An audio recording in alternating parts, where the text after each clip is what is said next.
Ayan mga kadilbok, grabe, ang daming variety ng cactus So ipapakita ko lang sa inyo. Ito ay part 2 na kasi galing tayo doon sa mga malalaki, mga matataas na cactus. So papakita ko sa inyo itong mga inalagaan nila, mga maliliit na cactus. Iba-iba, ang dami.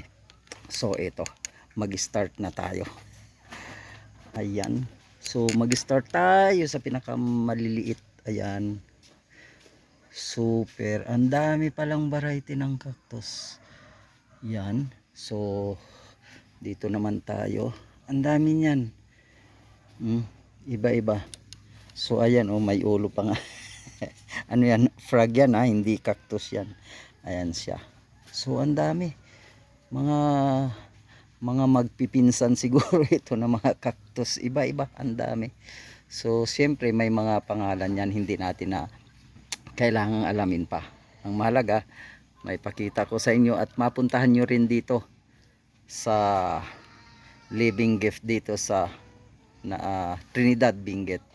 So madali lang naman from Baguio, masi-search nyo na. Nasa Google Maps din yan. Ayan. Ang galing. Ang dami. So magsasawa kayo sa, at siguro of course ito ay for sale din naman. Yan. Ang ganda pang nyo sa bahay sa living room kasi ito naman is indoor ito eh. Yan. Pwedeng indoor yan lahat. Ang dami, may mga kulay pa sila. Yan mga kadilbok. Hindi kayo magsasawahan yan. So nandito lang yan dito sa Trinidad, Benguet. Ayan.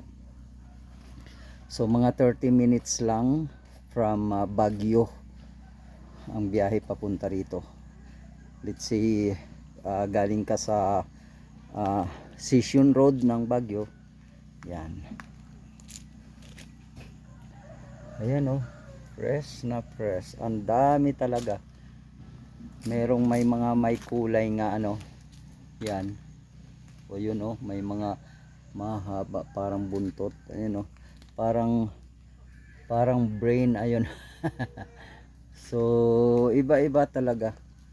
Ayan, maganda tingnan so talagang dito mo makikita yung iba't ibang cactus na inaalagaan nila. Ayan may bishop cup cactus. So talagang may mga pinanggalingan mga cactus na yan. Ayan. Ito ang maganda dito. So makikita talaga yung may mga kulay. Yan, may mga red. Galing So pinapadami nila ito. At for sale. For sale ito Yan. Iba-iba. Ay ito. Yan kakaiba rin eh. Meron siyang dahon doon sa pinakang niya. Huwag na nating alamin kung anong mga name ng mga cactus na yan. At ay mauubusan ng time dito sa ating pagbablog So meron na tayong 4 minutes. Another episode na naman tayo or another part ng ating pagbablog dito sa Living Nursery Living Gift Nursery. So ayan siya present your ticket, number claim 1 free cactus. Ay, may free pala. So mamaya may free cactus pala. So kailangang bumalik dito maya. Ayan yung maps nila dito sa nursery nila. Malawak. So kung pupunta pa doon sa baba, nandito ako sa cactus and sa succulent for sale. Ayan for sale yan. Flower fields and everything. Ayan. So